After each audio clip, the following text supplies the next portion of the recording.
pessoal, tudo bem? Bem-vindos à quinta temporada do podcast Direito Empresarial Café com Leite. Eu sou Amanda Taide, mineira na origem, com passagem em São Paulo e candanga de coração. Casada, mãe do Pedro, de quase 5 anos, Pedro, Taide, do Lucas, de 3 anos recém-completos, Lucas, Taide, e tutora do vira-lata Farofa. Sou professora doutora da UNB dos cursos de Direito Empresarial, Concorrência, Comércio Internacional e Compliance, e consultora do Pinheiro Neto Advogados nas mesmas áreas. Esse podcast é uma biblioteca em áudio gratuita, que tem o audacioso objetivo de aproximar os estudantes e os profissionais dos principais autores do direito empresarial no Brasil. Esse é um podcast simples, curto e gostoso, como num café da manhã juntos durante a semana. Então, pegue sua xícara de café com leite ou chá, coloque o seu tênis para fazer um exercício físico ou então seu fone de ouvido para ouvir no seu meio de transporte diário. Então, vamos comigo para a próxima xícara de café com leite? A nossa xícara de café com leite de direito empresarial de hoje vai tratar de um livro super recente, intitulado Plano de Recuperação Judicial, de autoria de Sinira Gomes Lima Melo, publicado agora em 2023. E para isso a gente vai ter a alegria de contar com a participação da própria autora, a professora Sinira, para comentar o seu próprio livro. A professora Sinira é doutora em Direito Comercial pela PUC São Paulo, mestre em Direito pela Universidade Metropolitana de Santos, especialista em Direito Empresarial pela PUC São Paulo e graduada em Direito pelas Faculdades Metropolitanas Unidades, a FMU. Atualmente é professora da Universidade Municipal de São Caetano do Sul, da Universidade Presbiteriana Mackenzie, da Faculdade de Tecnologia de São Paulo, a FATEC Sebrae. É advogada desde 2003, atuando na área de direito empresarial. Professora Sinira, muitíssimo obrigada por ter topado participar aqui do nosso podcast, por apresentar de um modo simples, curto e gostoso esse tema tão antigo e tão atual da distinção entre o que são as atividades empresárias, não empresárias e de quem pode se sujeitar ao regime da recuperação judicial. Professora Amanda, eu quero dizer que eu estou muito feliz com o seu convite. Sou sua fã número 1, sou fã número 1 do seu podcast, acompanho todos os episódios. Se não ouvi todos, estou perto de ouvir todos. Meus alunos todos conhecem o seu podcast de Direito Empresarial Café com Leite.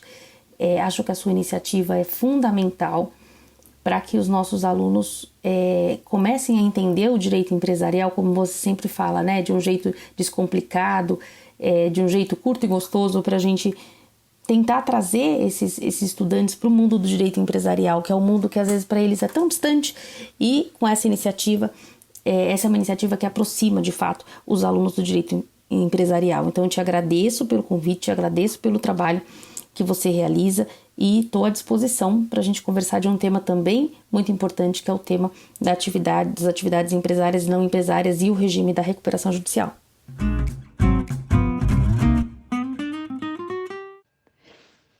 Professora Sinira, conta pra gente como que foi o processo de redação desse livro. Em que contexto que você estava, em que contexto acadêmico, profissional, qual que foi também agora em 2023 a grande diferença, vamos dizer, a segunda edição que a gente está falando, a diferença dessa segunda edição para a primeira edição que foi publicada em 2021. Professora Amanda, esse livro na verdade nasceu da minha tese de doutorado. Ele é uma publicação decorrente da minha tese de doutorado.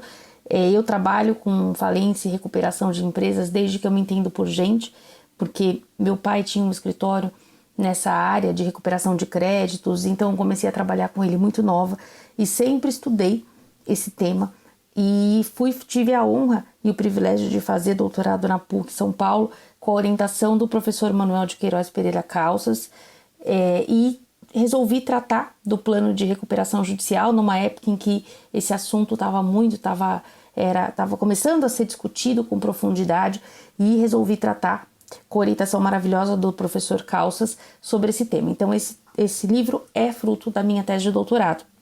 Em 2021 houve uma grande reforma no direito da insolvência, né, tratando da falência e da recuperação judicial.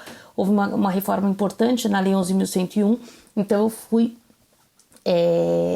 seria importante também fazer a atualização desse livro, e por isso foi publicada essa segunda edição.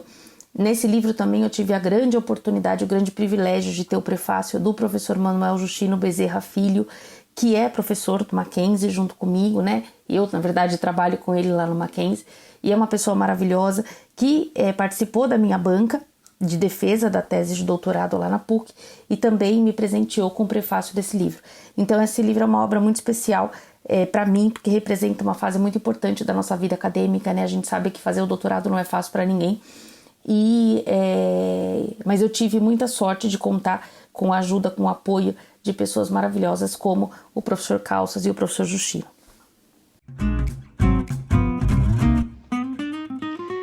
Professor Cinir, então recorda pra gente, quais que são as distinções tradicionais, clássicas, entre atividades empresárias, atividades não empresárias? Quem é empresário? Qual é a distinção entre as subcategorias de empresário individual e sociedade empresária?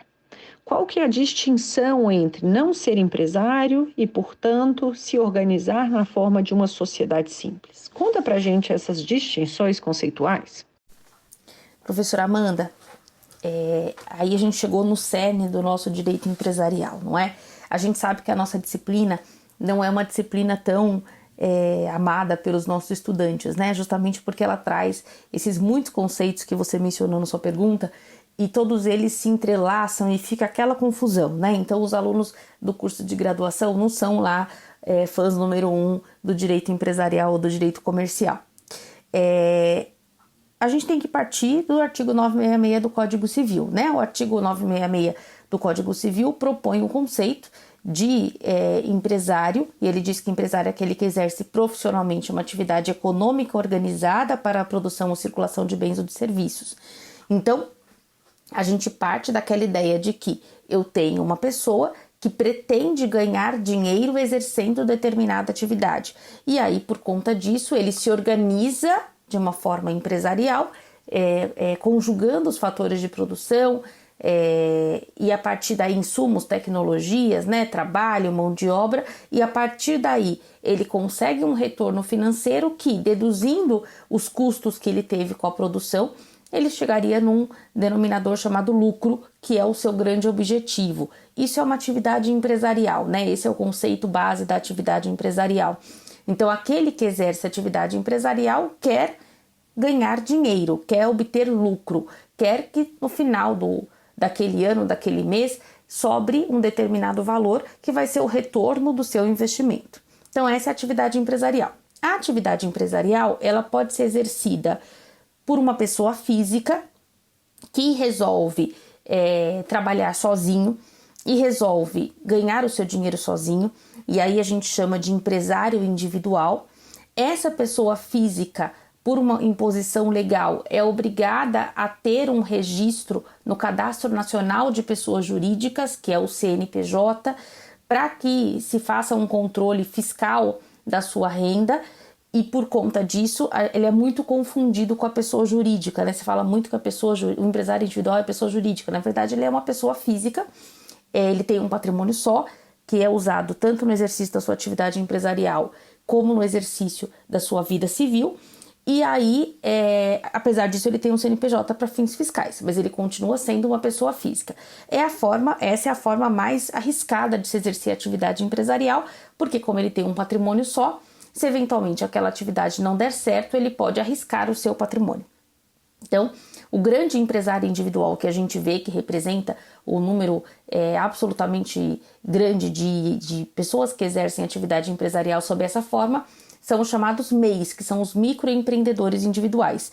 Lembrando que nem todo empresário individual é MEI, né? Eu posso ter o empresário individual que tem lá uma receita bruta anual de até R$81 mil e se enquadra como MEI, por isso, como eu posso ter um empresário individual que fatura milhões por mês, por ano, e isso não traz nenhuma consequência para a forma jurídica que ele escolheu para exercer a sua atividade, tá? Embora a gente não veja empresários individuais faturando milhões, porque eles sabem do risco que o exercício da atividade empresarial sob essa forma traz.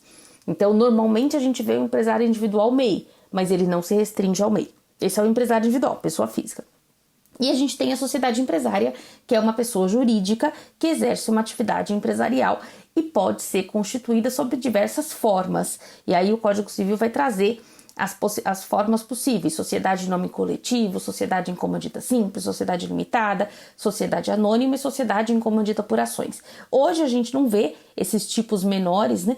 Embora eles ainda sejam possíveis de serem adotados, a gente não vê na vida real sociedades constituídas sob esses tipos. Nós temos lá as grandes sociedades limitadas e sociedade anônima, que são os dois grandes tipos adotados no nosso dia a dia.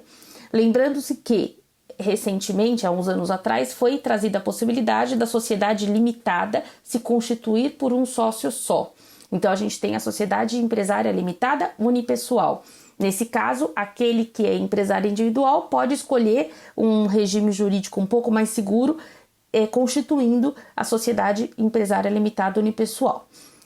Recentemente também a Eireli foi extinta do nosso ordenamento jurídico, que a Eireli era um outro tipo jurídico adotado pelas atividades empresárias com unipessoalidade, ou seja, se eu exercesse atividade sozinho, eu poderia constituir uma Eireli para limitar a responsabilidade. Então, resumindo, a atividade empresarial é aquela atividade em que o seu exercente quer obter lucro.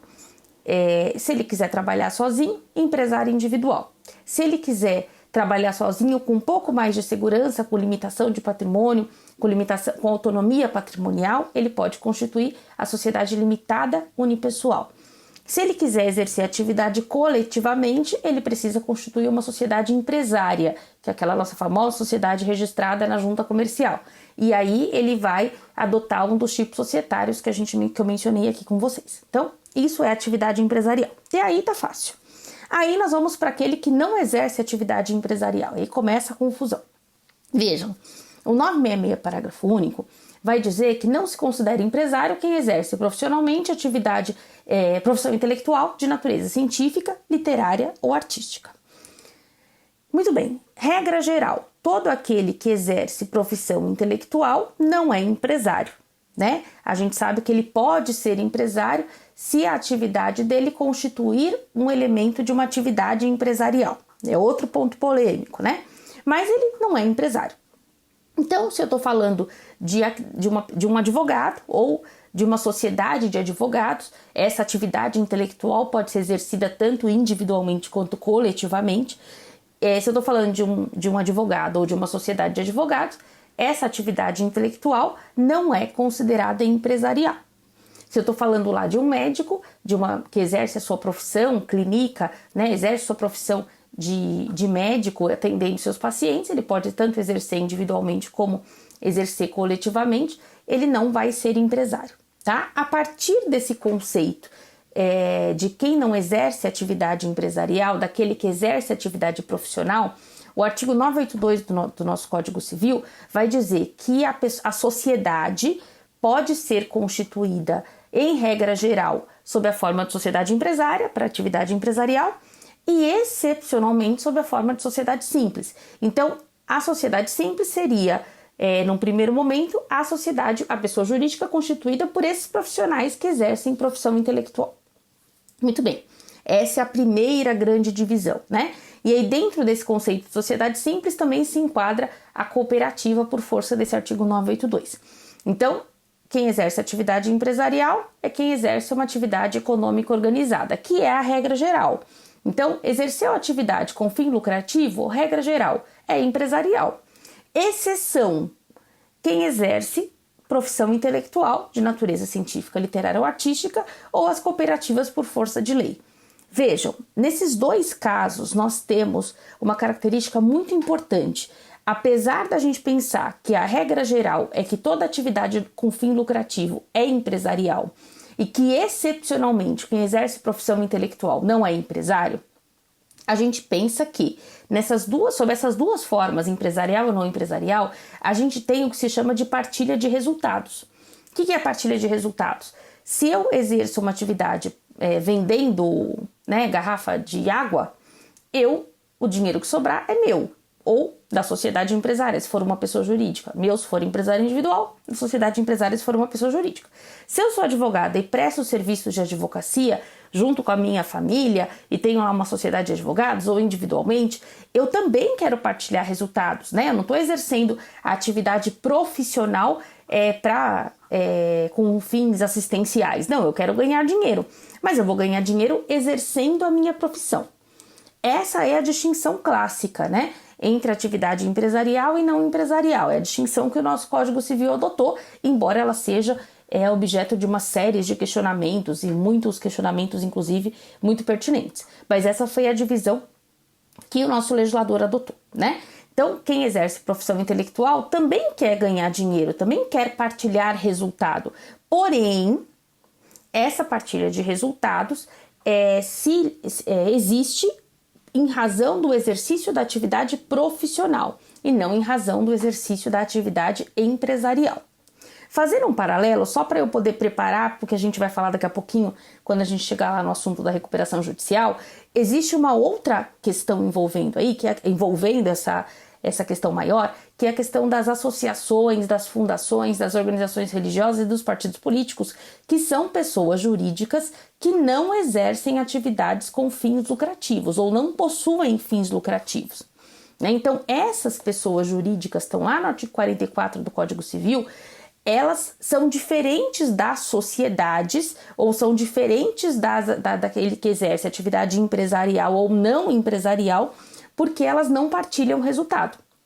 Então, eu posso ter uma associação que eventualmente, uma organização religiosa que vende produtos, por exemplo, dentro da igreja. Então, por exemplo, eu posso ser lá uma igreja que vende produtos dentro daquele local, porém não há partilha de resultados. Eu posso dizer que ela exerce uma atividade econômica porque é potencialmente lucrativa, mas o dinheiro que sobra não vai ser partilhado entre os integrantes daquela associação ou daquela organização religiosa.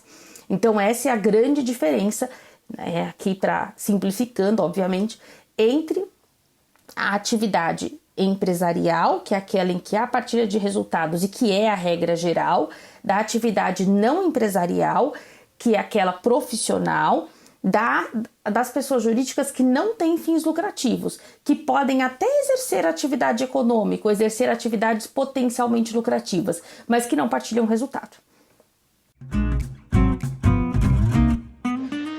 Agora, a gente vê que tem uma série de setores, ou pelo menos alguns setores bastante aguerridos, que têm uma restrição enorme em serem considerados atividades empresárias e lutam com bastante fervor, né, podemos dizer assim, a serem considerados como atividades não empresárias. Tanto foi assim que, quando teve essa quase exclusão da distinção entre atividades empresárias e não empresárias, naquele projeto de lei de conversão da MP da Melhoria do Ambiente de Negócios, a gente teve o veto desse dispositivo. Então, para além de uma questão conceitual, uma questão ideológica, vamos dizer, da tese em si, quais que são as repercussões concretas de ser uma sociedade empresária e de ser uma sociedade simples? Sim, Amanda, nós chegamos agora num ponto importante da nossa conversa de hoje. Então, antes, deixa eu tentar fazer um esclarecimento para os nossos alunos, especialmente do início do curso de Direito, né? Então, nós temos a Lei 11.101, que é uma lei que trata da crise da empresa. Então, eu tenho lá alguém que exerce uma atividade empresarial e está passando por uma crise, é o que a gente mais tem, né? Hoje em dia, especialmente esse ano de 2023, super recheado de casos de recuperação e falência, né? Então, a Lei 11.101 veio para isso. Então, ela traz dois grandes instrumentos. O que a gente chama de recuperação de empresas, que é composto pela recuperação judicial e extrajudicial, como instrumento de superação da crise. Então, eu quero que aquele que exerce aquela atividade consiga sair daquela crise. Então, vamos lá, trazê-lo de volta, tanto pela recuperação judicial quanto pela recuperação extrajudicial. E nós temos a falência, que é uma forma de liquidação da atividade empresarial. Então, aquele que exerce a atividade não é mais viável por qualquer motivo, ele pode ter a sua atividade liquidada, deve ter em muitos casos a atividade liquidada, para preservar os interesses dos credores, né? Inclusive para permitir que outro empreendedor, eventualmente, se interesse por aquele negócio e resolva adquiri-lo, né? E isso pode trazer, inclusive, a continuidade da atividade empresarial como um objetivo maior que a gente tem na nossa Lei 11.101. Então, só que quando a gente fala em recuperação judicial em falência, a gente está falando de alguém que exerce uma atividade empresarial, esse é o nosso conceito da Lei 11.101. O artigo 1º fala que esta lei se aplica ao empresário e à sociedade empresária. E esse alguém está em crise, seja pessoa física, seja pessoa jurídica, está em crise, e ele precisa da ajuda do Estado para sair dessa crise. Eu sempre costumo falar que a nossa lei, com perdão da informalidade aqui, que a nossa lei faz esmola com chapéu alheio. Por quê? Quando a gente fala em recuperação judicial, a gente está falando de um grupo, de uma coletividade de credores que não vai receber o seu crédito tão cedo, né? Com exceção dos credores trabalhistas, que tem lá um prazo de até 1 ano, que pode ser prorrogado para receber os créditos. Os demais credores, quirografários, com garantia, eles não vão receber o seu crédito logo, né? Esse é o que a gente vê na prática, na vida real. Então, esses credores deixam de cobrar os seus créditos por imposição da lei. Então, a lei traz a possibilidade, o Estado protege o devedor de tal forma que os credores perdem o direito de cobrar em prol de alguma coisa muito maior, que é a preservação daquela atividade empresarial que a gente chama de preservação da empresa. Então, por que eu brinco que se faz esmola com o chapéu alheio? Porque, na verdade, quando a gente fala em deixar pessoas pedirem recuperação judicial ou alargar o conceito da recuperação judicial para abranger outros além do empresário ou da sociedade empresária, a gente está dizendo o seguinte: olha, credor, você não vai receber agora, mas você está fazendo uma ação em prol da função social da empresa e da preservação da empresa. Pensa que você agora está fazendo algo em benefício da sociedade. Por quê? Porque aquele devedor não vai te pagar nesse momento, ele vai negociar com você, vai te pagar depois, porém, aquela atividade vai ser mantida, você mesmo vai poder usufruir da manutenção dessa atividade e outras pessoas que estão envolvidas, os empregados, os outros fornecedores, o Estado, todos vão poder usufruir da manutenção dessa atividade empresarial. Então, na verdade, num primeiro momento, o legislador vem e restringe o exercício da atividade empresarial o exercício do direito de pedir recuperação judicial a quem exerce atividade empresarial. Por quê? Porque essa pessoa que exerce atividade empresarial tem uma função social, é como se fosse uma resposta que ela dá para o Estado, para o mercado, né? Olha, você vai deixar com que eu parcele e renegocie as minhas dívidas, mas eu vou continuar trazendo benefícios para a sociedade. Então, é como se fosse o Estado, na verdade, dá a possibilidade, dá àquele que exerce atividade empresarial a possibilidade de renegociar suas dívidas e, em troca disso, esse que exerce atividade empresarial traz para a sociedade uma série de benefícios econômicos e sociais que decorrem da sua atividade empresarial. Então, essa é a regra, tá? Então, a partir dessa regra, com o passar dos anos, especialmente na pandemia, a gente começou a ter casos de outras pessoas que não empresários de sociedades empresárias que começaram a pedir recuperação judicial.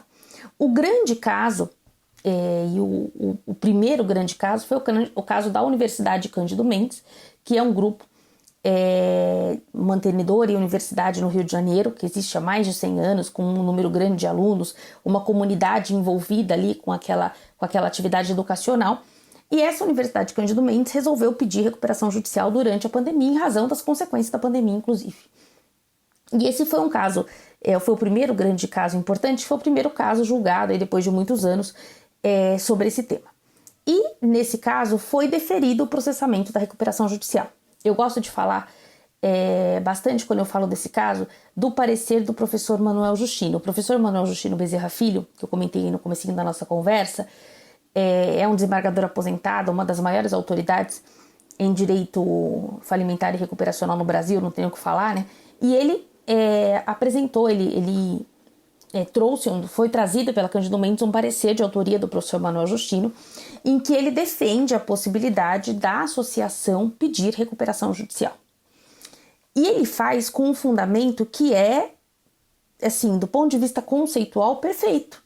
Porque ele diz o seguinte, olha, a associação, no caso da Cândido Mendes, é uma associação que exerce uma atividade educacional. Os alunos da Cândido Mendes pagam mensalidade. Então, se a gente pensar no exercício da atividade que é realizado pela Cândido Mendes, a atividade educacional que é custeada pelos seus usuários, pelos seus alunos, que é paga pelos alunos, ela preenche todos os requisitos de uma atividade empresarial, porque ela é uma atividade potencialmente lucrativa, então ela é uma atividade econômica, porque ela potencialmente pode gerar lucro. Ela tem uma organização empresarial, porque a universidade se organiza ali para prestar aquele serviço. Só que a única coisa que ela não tem, que uma atividade empresarial tem, é a partilha de resultados. Então, quer dizer, por que eu vou restringir essa associação do direito de pedir recuperação judicial, se ela tem função social, se a atividade dela é economicamente relevante, somente pelo fato de que ela não partilha resultados?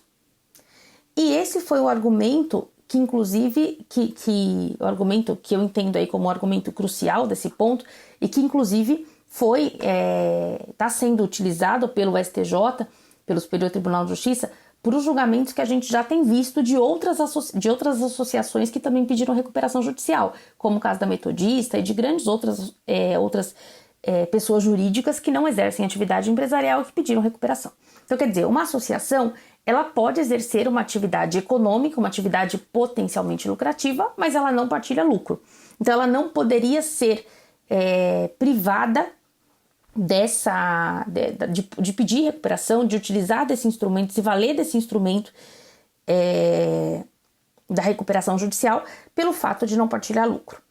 Esse argumento é fascinante, na minha opinião, né? Então, de fato, isso existe. Só que a gente tem que pensar que o legislador não fez nenhuma reforma, né? Pelo contrário, quando ele teve a oportunidade de fazer a reforma, que foi no finalzinho de 2020, se você analisar o trâmite do projeto de lei, você verifica que em um determinado momento essa discussão entrou em pauta e que se optou por não se mexer nesse artigo 1º. O professor Justino, por outro lado, ele diz que essa interpretação dele não é um ativismo judicial e que seria uma interpretação que decorre do artigo 1º conjugado com o artigo 47 da lei, que também faz sentido, né? Então, a gente está diante aí de um grande ponto, uma grande discussão que se tem hoje com relação a quem de fato pode pedir recuperação. E aí, junto com isso, em 2021 também foi aprovada a lei das SAFs, que são as Sociedades Anônimas do Futebol. E essa lei permite que os clubes de futebol, ainda que sejam associações, possam pedir recuperação judicial em razão da sua relevância econômica e social.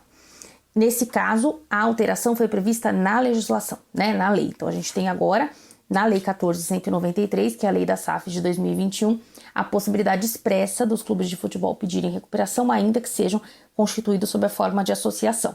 Então, você percebe, Amanda, que esse tema é absolutamente discutível e debatido hoje em dia com essa possibilidade de alargamento desse artigo 1º. Então, quer dizer, hoje, quem pode pedir recuperação judicial? De acordo com a nossa lei, quem exerce atividade empresarial, atividade de natureza empresarial, o empresário é a sociedade empresária.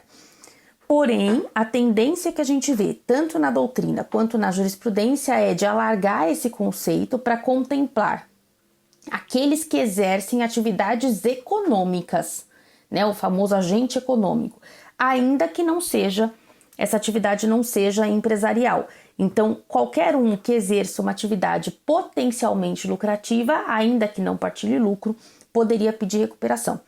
Essa parece ser a tendência, embora eu tenha uma opinião particular de que, em prol da segurança jurídica, como eu disse, para o mercado ficar mais seguro, precisaríamos de uma alteração na legislação, né? Seria muito importante a gente ter uma alteração na legislação para tratar desse tema, porque hoje a gente não tem como orientar um cliente. Eu brinco bastante com os meus alunos, eu falo, se um cliente há 2, 3 anos atrás me perguntasse, Sinira, uma associação pode pedir recuperação? Estou vendendo mercadorias para uma associação, tenho risco de ter uma recuperação judicial? Eu diria, imagina, fica tranquilo, claro que não. E hoje em dia eu já não posso dizer isso, né? Então, em prol da segurança jurídica, em prol da previsibilidade do mercado, eu sou muito a favor de que a gente tenha uma discussão, um debate legislativo sobre esse tema para que a nossa lei seja alterada e talvez se crie um alargamento, um direito da insolvência que passe a tratar de vários, da recuperação judicial dos agentes econômicos de uma maneira geral, como se propõe, como se tem visto, que talvez seja o destino natural, mas é importante que isso esteja na legislação, para que nós, advogados, para que os empresários, aqueles que exercem, que trabalham no mercado, tenham mais segurança para trabalhar. Tá? Então esse é o ponto importante da nossa discussão de hoje. E quais que são as discussões mais recentes que têm sido trazidas envolvendo esse tema no contexto da recuperação judicial? Para a gente entrar um pouquinho já no seu livro. A gente sabe que no artigo 1º da Lei de Recuperação Judicial, da Recuperação Judicial e Extrajudicial à Falência, a gente tem que só podem se sujeitar àquela lei a empresários. Então, minha pergunta é, isso tem sido seguido? E se não, quais que são as justificativas que têm sido levantadas tanto pelos advogados, doutrinadores e pelos juízes para aceitar esse alargamento, né, da aceitação da recuperação judicial para outros entes que não apenas empresários? Amanda, ainda dentro dessa sua pergunta, tratando do artigo 1º, eu costumo sempre, dentro do conceito que nós temos hoje na legislação, eu costumo sempre tratar desse tema com os meus alunos da seguinte forma. Eu digo, olha, quem está sujeito à falência e à recuperação? Empresário e sociedade empresária. Quem não está sujeito? O artigo 2º da lei traz uma lista de empresários e sociedades empresárias, na verdade, que não submetem ao regime da recuperação judicial e da falência por expressa disposição legal. Então, quem está no artigo 2º? A empresa pública e sociedade de economia mista, que são chamadas estatais, que têm um regime próprio. As instituições financeiras, as cooperativas de crédito, as operadoras de plano de saúde, que têm regimes próprios também previstos em legislação especial. Além dessa exclusão expressa, e essa exclusão do artigo 2º tem que ser expressa porque ali eu tenho sociedades empresárias que em tese estariam sujeitas, mas não estão por força de lei, por força dessa exclusão, eu ainda tenho o que eu chamo de exclusão tácita, quer dizer, são pessoas que não se enquadram no conceito de empresário e da sociedade empresária e que, portanto, não estariam sujeitas a esse regime. Dentro dessa exclusão tácita, eu coloco ali as sociedades simples, que não exercem atividade empresarial e não têm natureza empresarial, como nós já falamos, e as pessoas jurídicas sem fins econômicos, sem fins lucrativos, associações, fundações, organizações religiosas e partidos políticos.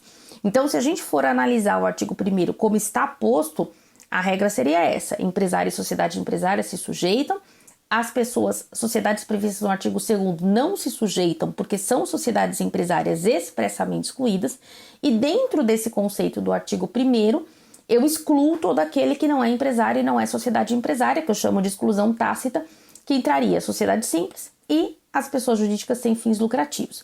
Muitos falam assim, muitos na doutrina, até em decisões judiciais a gente encontra esse argumento. A lei não excluiu as associações, ela não excluiu porque não precisa excluir, né? Se no artigo 1º eu digo que esta lei se aplica ao empresário e à sociedade empresária, eu concluo que todo aquele que não é empresário e todo aquele que não é sociedade empresária não está abrangido por essa lei e não precisa ser excluído expressamente.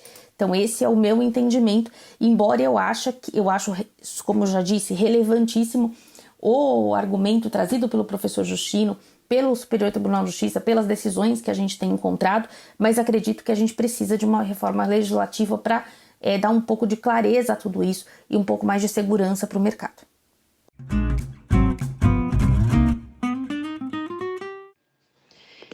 E então, entrando agora para o coração do seu livro, qual que é o grande achado, a proposta do seu livro sobre o plano de recuperação judicial? Quais são as principais dificuldades na prática da implementação desse plano de recuperação judicial?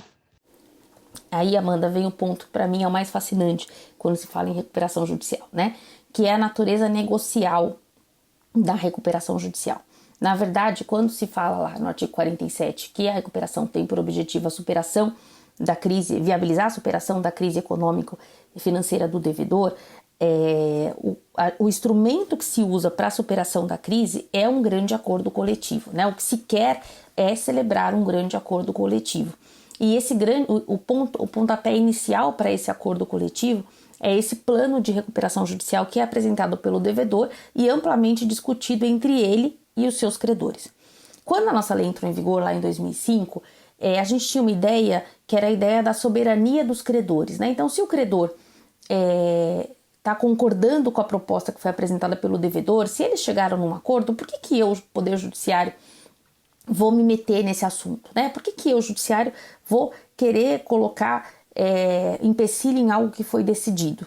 Só que a gente tem que pensar que essa decisão, que a vontade do credor manifestada no plano de recuperação judicial, na aprovação do plano de recuperação judicial, é uma vontade manifestada pela maioria dos credores. Então ela não é manifestada normalmente, né, pela unanimidade dos credores. A lei exige, ela traz lá um critério específico de aprovação do plano, mas ela exige a maioria, ela não exige a unanimidade. Então eu sempre tenho credores que estão insatisfeitos ali. Então, por conta disso, com o passar dos anos, com os julgamentos, os casos que foram acontecendo, nós começamos a ter discussão sobre será que a Assembleia de Credores ou os credores são de fato, a decisão dos credores da maioria é de fato soberana? O Poder Judiciário não tem um poder de fiscalização, um poder de limitação dessa autonomia da vontade quando se fala em aprovação do plano de recuperação judicial? E na época que eu estava estudando esse tema, surgiu o julgamento aqui no Tribunal de Justiça de São Paulo, um julgamento inclusive cuja relatoria foi do professor Calças, meu orientador, exatamente sobre essa questão, um caso famoso da cerâmica Giotto, que era uma sociedade empresária que estava em recuperação judicial. E aí, a partir desse caso, eu fiquei encantada pelo tema e resolvi estudar, e foi um caso que o professor Calças julgou. Então, eu comecei o estudo com base no julgado lá do Tribunal de Justiça de São Paulo e a partir daí eu transformei isso na minha tese de doutorado, né? Então, qual é a ideia que eu trago no meu trabalho? Claro que, com base em todo o estudo que eu fiz na doutrina, na jurisprudência, a ideia é o plano de recuperação judicial é um negócio jurídico, né?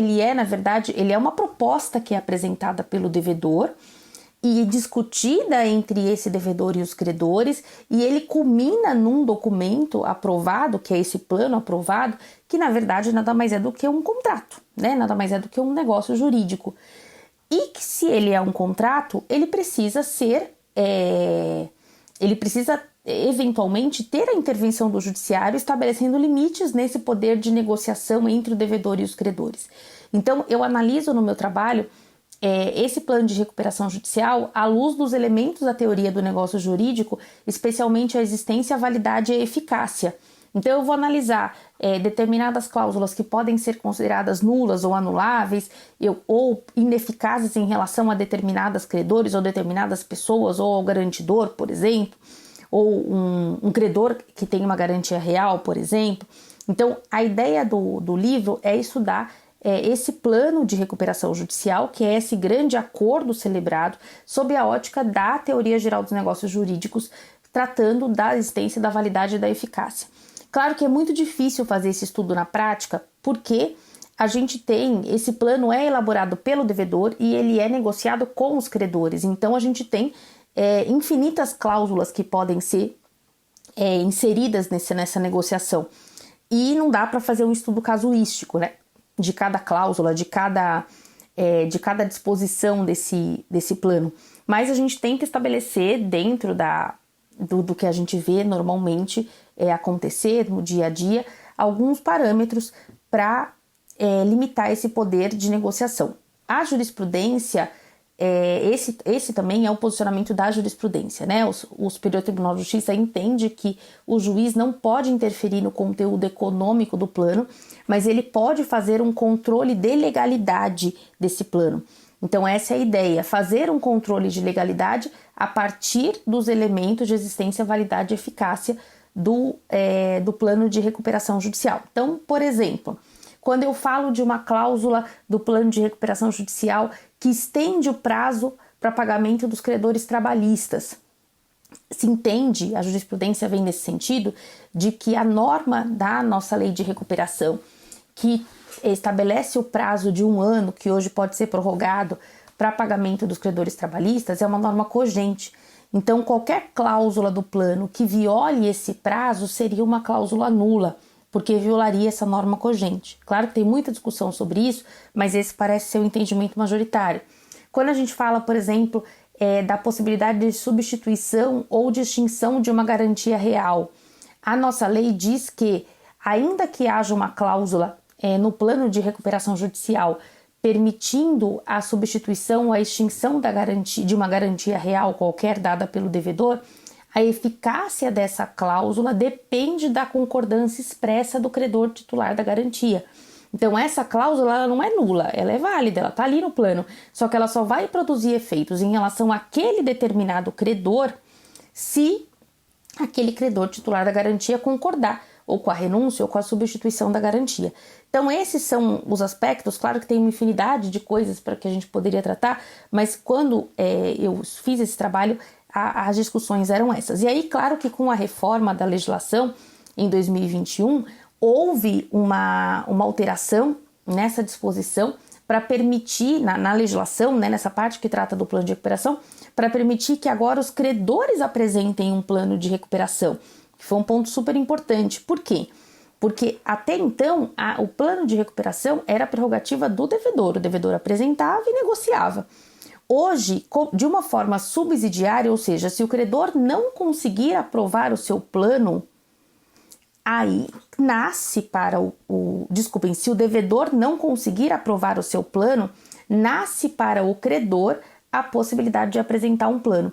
Então, essa nova regra que foi trazida com a reforma é uma regra que vai ainda ser objeto de muitas discussões. Nós temos muitos casos alguns casos, na verdade, não muitos ainda, envolvendo essa questão. Por exemplo, o caso da Samarco, que é um grande caso de recuperação judicial aqui no Brasil, né, em Minas Gerais, em que os credores apresentaram não só mas vários planos, e esses planos estão sendo analisados pelo judiciário. Então esse é o novo desafio de quem estuda plano de recuperação, né? Entender qual é o limite desse plano que o credor pode apresentar, qual é o conteúdo que esse plano pode trazer e quais são as consequências jurídicas da apresentação desse plano e o procedimento, né? Como é que esse plano é aprovado? O legislador trouxe essa questão, a meu ver, de uma forma bem abrangente, assim, bem lacunosa, então a gente tem muito espaço para a jurisprudência, para os tribunais trabalharem, no sentido de tentar dar um pouco de ordem, um pouco mais de clareza para esse tema. Mas essa é a ideia do plano de recuperação e ela é fascinante porque ela permite que a recuperação da atividade empresarial daquele devedor se dê a partir de uma negociação, né, que é sempre o melhor caminho. E é isso que a gente estuda, mas dentro dessa negociação tem milhões de nuances, né, e milhões de coisas que a gente pode tratar. E agora, caminhando para o final do nosso episódio, qual que foi aí um dos nãos mais importantes da sua trajetória até o dia de hoje? Então, Amanda, eu sempre observo bastante essa pergunta que você faz no final para os seus convidados, e cada temporada você vai mudando a pergunta, né? E todas as perguntas são muito reflexivas, né? Muito amplas. E eu fiquei pensando muito como é que eu ia responder essa pergunta do não, né? Qual é o não mais importante para você? Então eu já tive muitos nãos na minha vida profissional. Um não que eu fiquei bem triste foi quando eu tentei entrar no doutorado a primeira vez e não consegui. Depois um não quando eu tentei entrar no Mackenzie, onde eu trabalho hoje, e não consegui a primeira vez. A gente passa por a gente leva muitos nãos, né, na vida profissional. Uma ação que você perde, que você tenha certeza que você vai ganhar, é um não.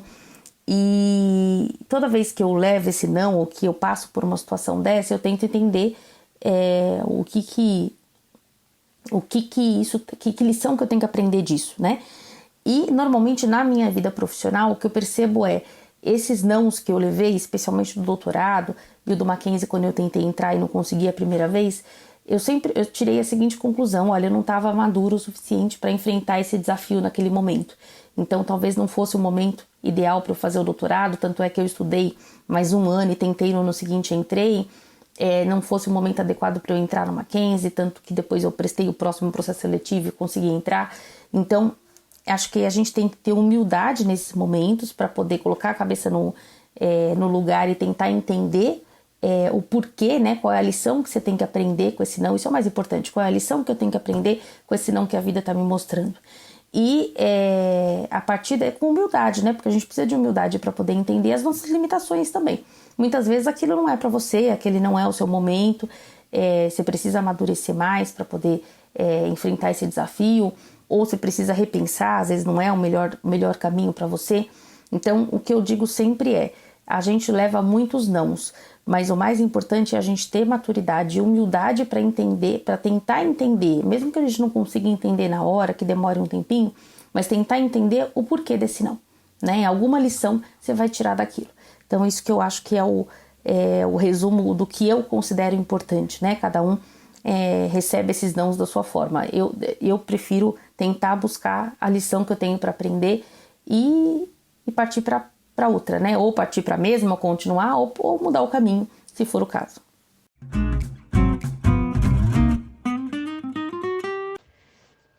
E por fim, qual que é a sua sugestão para os nossos ouvintes, alunos, para se manterem atualizados, tanto em termos de doutrina, quanto em termos de textos, de publicações, de decisões? O que você sugere, o que você faz? Conta pra gente. Amanda, eu costumo dizer para os meus alunos que eles são privilegiados, né?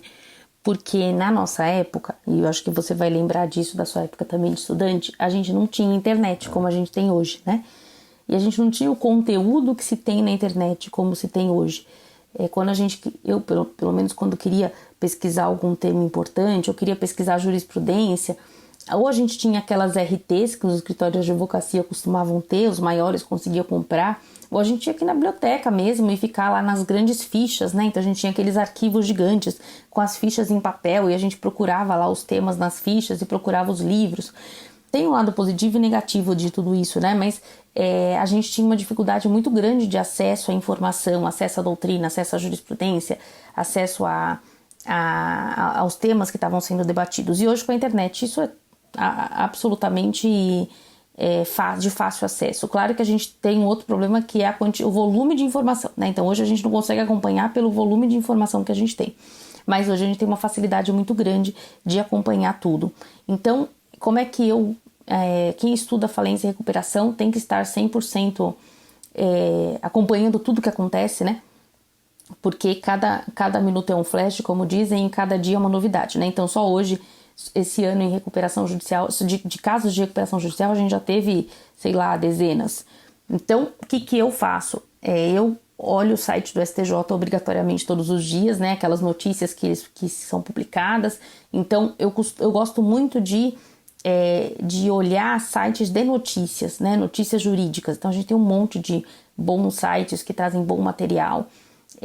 Disponibilizam um bom material pra gente, então eu vou muito por ali e aí os temas que me interessam eu vou aprofundando, né? Então se sai lá um caso novo eu me aprofundo naquilo, uma tese nova eu me aprofundo naquilo, mas eu uso muito o site de notícia e o site do STJ como a base, o primeiro ponto ali para tentar encontrar os temas que são relevantes para minha vida profissional, para minha vida acadêmica.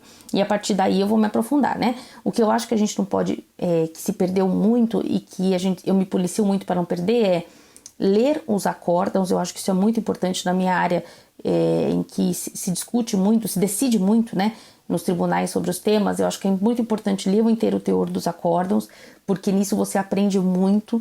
É importante ler os clássicos, é importante ler os textos, os artigos. A gente tem todo dia livros novos, tem artigos novos saindo sobre esse tema. Então é importante ler os livros, ler os artigos, mas para atualização mesmo, eu vou no site de notícia e nos grupos de WhatsApp, né? A gente faz parte de um grupo muito legal, que é o grupo Ensinar Direito Comercial, em que os nossos colegas professores de Direito Comercial do Brasil inteiro trazem notícias todos os dias, né? Então só ali tem muito conteúdo. Então a gente tem que aproveitar essa internet a nosso favor. É isso que eu sempre tento, né? E tentar não ser sugado pela superficialidade da internet, né? Porque às vezes a gente vê lá a notícia e se contenta com a notícia. Não, se o tema interessa, tem que ir atrás para se aprofundar sobre ele. Mas claro que hoje em dia a juventude, eu costumo falar que os alunos são muito mais sagazes e muito mais espertos que a gente, né? Eu ainda sou meio lentinha na internet, mas Eu acho que ali é uma primeira ferramenta para você se manter atualizado. Amanda, quero te agradecer imensamente pelo convite, dizer que é uma honra, um privilégio. Nossa, eu estou muito feliz de ter participado desse seu podcast. Estou sempre à disposição para o que você precisar. Quando vier a São Paulo, por favor, venha nos visitar, venha falar para os nossos alunos, porque eles merecem todo esse conteúdo que você produz. De muita utilidade para eles. Então, te agradeço muito em nome deles, em meu nome, em nome dos professores de Direito Comercial. Acho que esse seu trabalho é muito importante. E quando você vier a São Paulo, por favor, não deixe de vir ao Mackenzie, à Universidade Municipal de São Caetano do Sul, os lugares onde eu trabalho, e a gente vai ser uma honra te receber. Viu? Um beijo, muito obrigada a todos os seus ouvintes e estou à disposição sempre que precisar. Professora Semira, muitíssimo obrigada mais uma vez aqui, o meu agradecimento por participar, uma xícara de café com leite muito gostosa com a gente, um bom dia a todos e até a próxima.